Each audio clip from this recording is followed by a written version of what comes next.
Welcome back, troglodytes, to your daily dose of guitar information, the Trogly's Guitar Show. Man, guitars are just getting so expensive nowadays. Now, whether that's due to inflation or just increased awareness and desirability of wanting to learn and collect guitars, I don't know. But back when I first started buying Les Paul Customs, they were anywhere between $1,800 to $3,000. But nowadays, searching Reverb, I see one for $2,500 from the late 70s and I get excited. And then I get horrified. Let's take a look at this vintage 1979 Les Paul Custom. That's a bit of a basket case. Alright, so directly from the photos, I knew this thing at least had to have a refinish because I'm not aware of any tan colors. I mean, there's natural. I mean, this could technically be a natural finish that's just heavily aged under smokers' tar from their cigarettes. But you got one problem in that philosophy. The binding is stark white. Now, granted, somebody could have took a razor blade and just took it off. So when you're doing these in-depth evaluations, you always gotta be skeptical and keep an open mind. But something I did notice right away is, there's a plugged dowel right here. Okay. Another one right here. Another one right there. Are there any more on this guitar? This poor thing. And then I'm noticing, I don't even know what that is because it doesn't seem to line up with the body seams. Well, maybe it's close, but not exactly.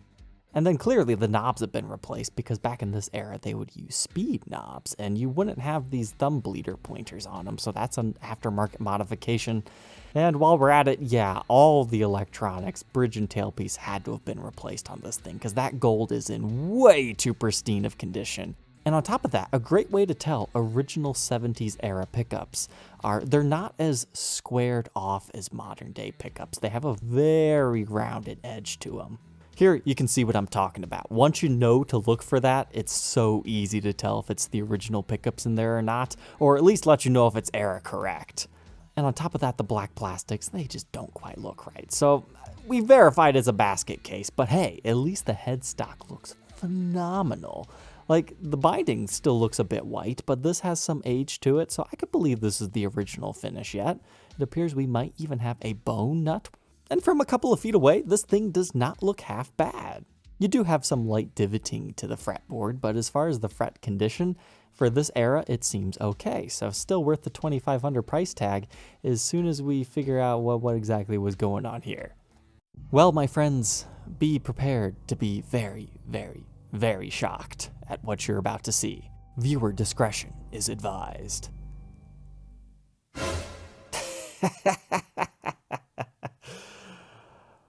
Okay, so at one point in time, something was put in this guitar because they actually legitimately routed out the backside of the instrument in a circle right here, like a semicircle right here coming off of the control cavity, and then some oblong shape that was definitely not professionally done. Like, this probably looks okay now that they filled it in with other wood. Now it's apparently mahogany, but it doesn't match in the slightest. There are master artisans out there that can match it very convincingly. But then again, when you have a weird shape like this, good luck with that type of stuff. But this area is almost directly under the pickguard, so I'm wondering, what is hiding under here, or what did they put in that? You could do like a mini toggle in here or right there, but there's something larger in there that they would have had to have done. Because there's that famous burst that CME had at one point in time called Scarface, where somebody just gouged out some of the top thinking that's how Jimmy Page did his. So this is apparently something similar to that. But this is from the maple neck era of Gibson with the volutes, one of my favorite eras to be honest. But looking at this, the original finish was likely wine red, looking at that. I guess it's possible it was also black, but that kind of reddish tinge to it makes me think wine red. So the entire thing was likely refinished at one point in time. But here you can see the evidence of the original Schaller tuners on this thing. And then at one point in time, somebody even had Klusons on here, and now currently we're on Grovers. So you've had all three major brands of tuners on this thing. So I guess if you wanted to swap over to something else, no harm done. But is that a crack in the neck? Oh, geez, this poor thing. Not only was it all routed up, it also had multiple repairs. Like, how?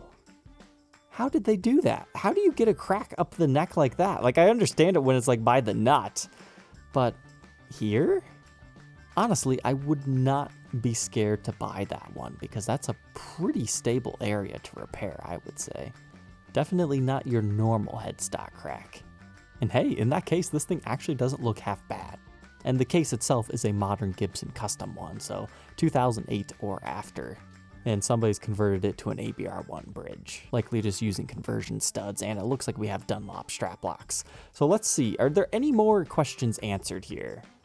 He says it was significantly modified back in the day. Look at the pics, you can see the plugged holes, larger ones on the back. Ah, darn, he just says funky wiring at some point. That's a bit of a letdown, but maybe somebody in the comment section can fill us in. Because there's even a part right here where the binding was cut and maybe something was added on to the guitar right there. I can only think of like a synth system, but normally you don't do that unless they were trying to hide it within the body so they wouldn't have to have it on the top of the guitar like you can see right here. But this thing did not last too long at $2,500. It's player's grade. Now if you were to refinish this in an ebony finish, nobody would ever be the wiser that anything was under there. And that's the reason why refinished guitars are just automatically priced 30 to 50% lower than regular ones, because you don't know what's under a refinish. A lot of sins can be hidden. But this was located in Canada, so that might have helped them get this price. But I always love documenting these butchered examples. Speaking of butchered examples, this was a good price. A Flying V Standard from 2013. Okay. So this thing stood out to me instantly because first off, Flying V Standard, you don't see those every day. You see the customs occasionally, but the standards? No, because they change them up by basically making them a Les Paul standard. You get a toggle switch here. Technically here would have been more Les Paul-like, but that's really in the way. But you get individual volume and tone controls for each pickup, which is something you don't normally get on a Flying V guitar. You normally only have 3 knobs. But your output jack is still located on the front. But besides all this stuff and like the standard inlays, a bare maple top, like that's just unfinished. So I was like, cool, a naked run. I didn't know they did that. And it looks great with the cream plastics and everything. And you know, being more of a Les Paul layout, I was tempted to get this. Because I mean, even look at this headstock. You know, back when this was actually first introduced, that was kind of foreign for a Flying V. Normally they just have that big old truss rod cover, unless you're Hendrix and you put it in sideways. Check out this review and demo here. But this appears to have been a 2013 made guitar. And as far as additional modifications here, they've sanded off the finish to a satin just on the back of the neck. Like they gave it a gloss stinger essentially. That way it would be very comfortable to play. I mean, this was definitely a player's instrument. And if you're curious what that is, that's just how those things are made. It's not a cap. I'll never forget the first time I saw that on a guitar. I was very confused. I thought there was a repair, but no, that's just, you know, historically how they make them. But yeah, kind of a cool model here. But when I read the description, that's when they told me that, okay, the original finish on this was actually gold top. That's kind of cool. A gold top Flying V with a natural back and sides, playing off like a gold top standard. I never knew these things were a thing, but it's kind of cool. This one even had abalone inlay, and this one's more so like what we had. So that was a risky move to strip off a gold finish because you have no idea what Gibson hides under solid colors. Usually ugly wood grain, but I would say this could have been left just as natural. I mean, you get nice maple wood grain right here, lots of lines, rings. I really appreciate this one around the output jack. That was a ballsy move, but it paid off, I think. Well, maybe not financially, because $2,400, even for what this was, that was a good price. I could see it still selling refinished as much as $28,000, because the original ones, I'd imagine around $4,000. But it's one of those guitars that's like, yeah, good luck finding one on a moment's notice anyways. Like here is one that was advertised at $4,000, went down to $3,000. It's one of those you might have to put a little bit of marketing expense into it, like do the reverb bump, because I never knew about it. What? What is that? Did they move the output jack? Well, the wiring doesn't look like they changed where the jack went. Maybe that's some sort of a strap system I'm not familiar with. But this does appear to be one of the abalone inlaid ones. I'm not sure which one I would prefer. Let me know down in the comment section. If you were going to buy one of these, this is the only guitar you could get, and there's your only two options. Don't do this. I would buy this guitar instead. Would you get the abalone inlay, or would you get the mother of pearl, or pearloid, whatever they use for this model? I think as a review and demo piece, the abalone would be more interesting. It's another topic to talk about, but I think just for my own, I'd probably go the acrylic. But that one ended up selling for around 3,000 bucks. But what was that? Only 8 months ago. Okay, I think that was a pretty good deal. Anywhere between 3 and 4, I think, is realistic. Oh, well, I think what? I thought Music Zoo picked this up to flip it. They did make natural ones. You just learn things every day. So okay, I understand what happened now. Somebody wanted a natural, and they couldn't get it. So they just made their own plain top because they didn't want a flame top version.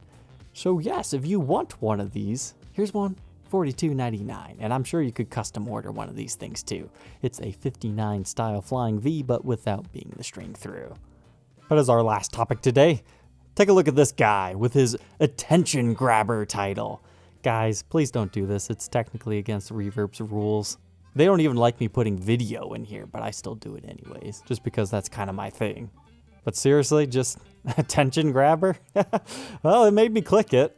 But this is one of the Summer Series guitars here. It's a really cool finish, just a straight up pink, but it's got a headstock repair, and he still wants, you know, what a non-repaired one would cost. So nothing to see here, guys. Move along. But is that a metallic pink finish? Maybe these are cooler than I initially thought. I just thought it was a flat pink. I'm sure one day I'll find one of those to document. But anyways, troglodytes, thank you for tuning in today for your daily dose of guitar information. Don't forget to like, comment, and subscribe, and we will catch you tomorrow on the next episode. Take care.